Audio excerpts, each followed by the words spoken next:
This is the FM Gold channel of All India Radio. In the program News Analysis, we now bring you a discussion on promoting good governance, positive contribution of vigilance. The participants are Ved Mara, former Delhi Police Commissioner, and Satya Prakash, legal editor, Hindustan Times. The Central Vigilance Commission is celebrating Vigilance Awareness Week from October 28 to November 2, 2013. Its theme is promoting good governance, positive contribution of vigilance. In fact, in his message on this occasion, President Pranab Mukherjee has said, good governance is of utmost importance to ensure that the benefits of development schemes reach the common man, particularly the underprivileged section of the society. The President has also emphasized that an effective and proactive vigilance machinery can contribute towards improving the quality of governance. Mr. Ved Verma, what is the role of Central Vigilance Commission in ensuring a corruption-free administration, which is central to good governance? Central Vigilance Commission's role is limited to keeping vigilance over administrative structure of the union government and major funding instruments for development throughout the country, because all the planned expenditure is funded by the union government. So, Central Vigilance Commission's role takes a lot of importance. See, when their funds are being channelized in such large numbers, both to centrally sponsored schemes as well as directly by the centre through its own schemes, the way our administrative structure is, unfortunately, there are lots of leakages. And this has been increasing over the years. Rajiv Gandhi, Prime Minister, had said something about the leakages in his time. Yes. Even he has, now the way the leakages have increased, both at the central level as well as at the state level, that the target group doesn't get what is meant for him. Ours is a welfare society, as it's a socialistic pattern, not a socialist society, where it is a major part of the government to ensure that the backward and the marginalized sections of the society are brought up. How are they brought up? Welfare schemes, development schemes, which the central government, NREGA, and so many other recent schemes. There, huge funding is there. These funds, as I said, there also leaves huge scope for corruption and leakages. So, Central Vigilance Commission's role is to keep an eye on that administrative structures at various levels to ensure that it is not easy to indulge in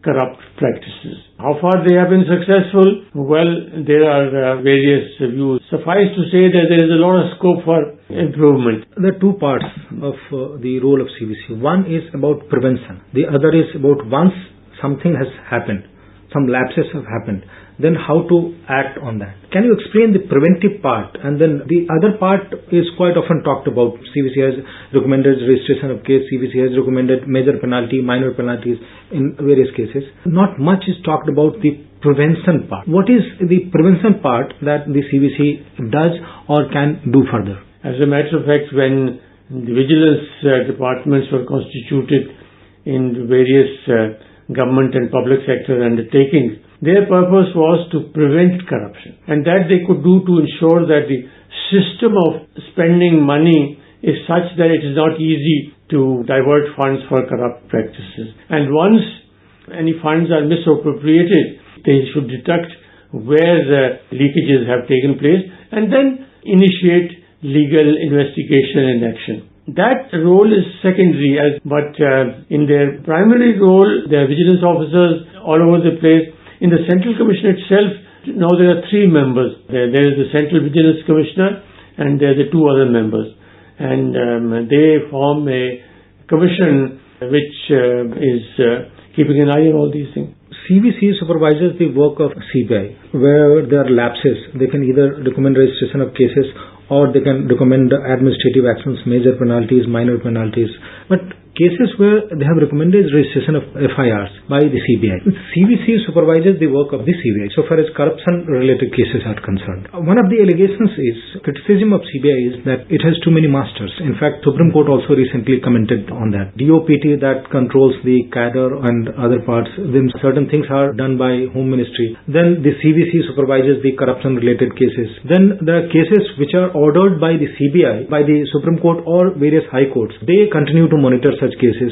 Some cases they need some kind of sanction or something from the law ministry. How this multiplicity of agencies, it is affecting the work of the CBI so far as it deals with the corruption-related cases which are supposed to be supervised by CVC.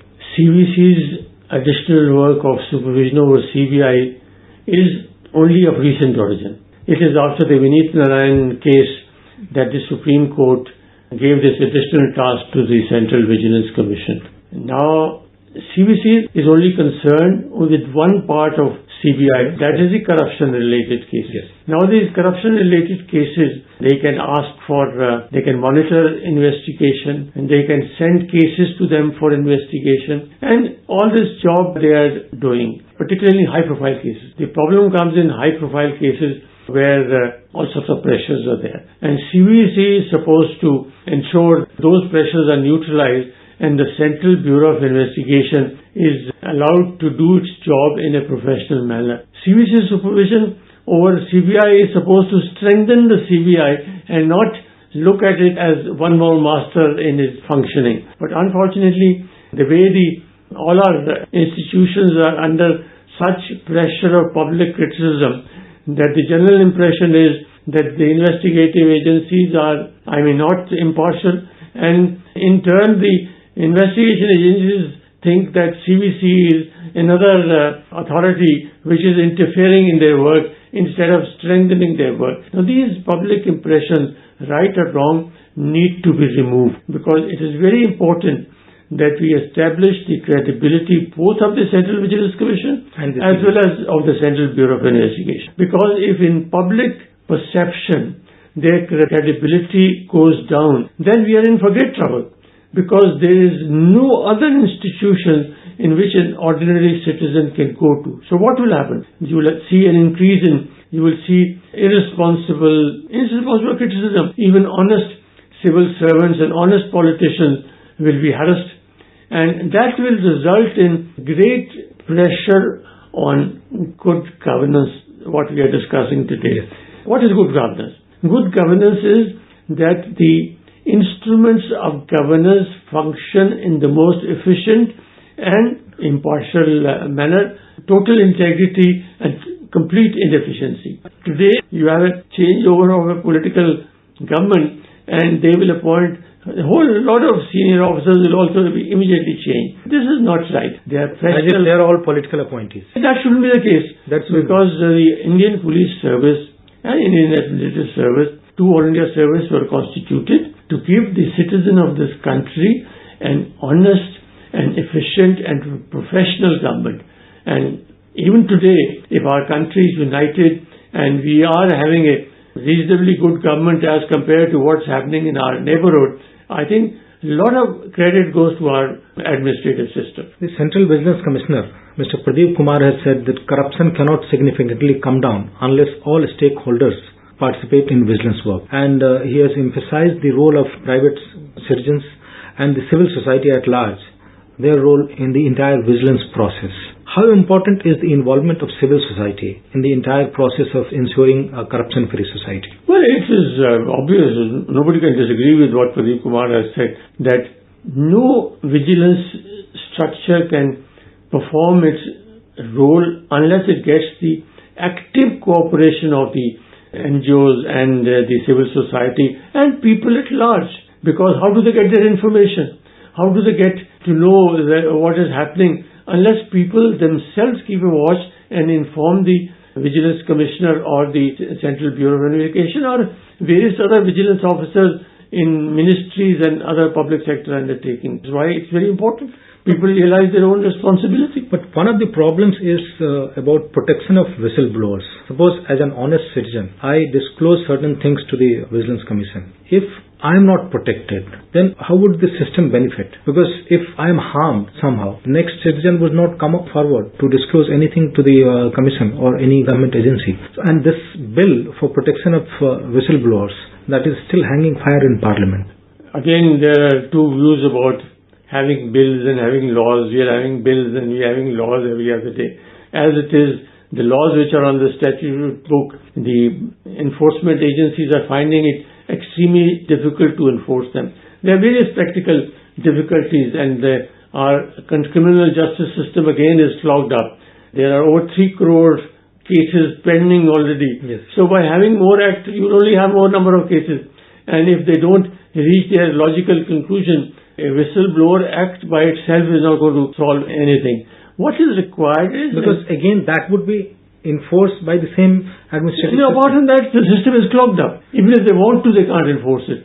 So what you require is to ensure that there is an awareness. There is awareness in the administrative system that at the various rungs of the administrative system, the whistleblower is given protection and support. And then people will come forward, because the way the corruption and public perception and experience, I'm sure yours and mine included, is such that one is amazed at the way they demand money so openly without any fear at all. If a common man wants to file a complaint with the CVC, how he or she can approach the CVC and file a complaint against some bureaucrat or some government official who is demanding bribe, or he wants to expose some corruption in the government system? Every complainant and aggrieved person has no hesitation in going to the Commission's office and giving a complaint in writing, or if he doesn't want to do that, to speak to someone to tell them what needs to be done. What I hear, that CVC has such a procedure in place, and there should be no difficulty. People can send their complaints by post, they can send their complaints by email and other things. These are the various ways of communication. And in the entire process, common man is the common man. I mean, if you and I are not spared, where do you see the common man is? They are not afraid. One of the solutions that was offered, and it was much talked about a couple of years back, was that you bring in Lokpal and everything will be solved. Then there is one version of Lokpal that was in bill introduced by the government, that was passed by one house, it's still pending. The other version, activist, the Jan Lokpal, and there are a whole lot of difference between the two. I don't want to get into those differences, but do you think that a Lokpal can improve the system so far as this ensuring corruption-free administration is concerned? I'm not one who believes that one Lokpal, constitutional Lokpal, will solve the problem of corruption. Corruption has to be fought at various levels. And for that you need instruments. You not only need instruments and institutions at various levels, you need to ensure that they're efficient, accountable, and they're monitored. And now, Lokpal is not panacea for all corruption. It certainly isn't. So it's the easy way. It's to divert public opinion that we have one political party today who is canvassing in Delhi and saying that you give Lokpal and all corruption will go. That's not going to happen. And we talked about CBI. In some cases we have seen that CBI has, in some trap cases where they arrest people taking bribe of 50 rupees, 100 rupees. In the past we have dealt with cases in which they close the case after 10 years of investigation. What kind of investigation it is? In cases where you have public witnesses, they call it punch witnesses, and that to a trap case where you have your own witnesses, and then you take 10 years to investigate and finally you close the case. Here again there is a lack of supervision and monitoring. If there is supervision and monitoring, this sort of thing can't happen. Because in police investigative system there is a procedure that one has to report about pending cases to the senior officers, giving reason why they are pending. And the senior officers are supposed to apply their mind to ensure that if there is inordinate delay which shouldn't be there, then they must intervene. That's not happening. And let's hope that this Vigilance Week being celebrated by various government departments, a lot of awareness is generated among the bureaucrats and also the common people, and who are very crucial to ensuring a corruption-free society. Let's hope that this week being celebrated, it actually generates awareness among the common people. Thank you very much. Thank you. You were listening to a discussion on promoting good governance, positive contribution of vigilance. The participants were Ved Marwa, former Delhi Police Commissioner, and Satya Prakash, legal editor, Hindustan Times. This came to you in the program News Analysis, produced and presented by the News Services Division of All India Radio. This program is also available on our website newsonair.nic.in. You may email your opinion about this program at airnsdtalks@gmail.com.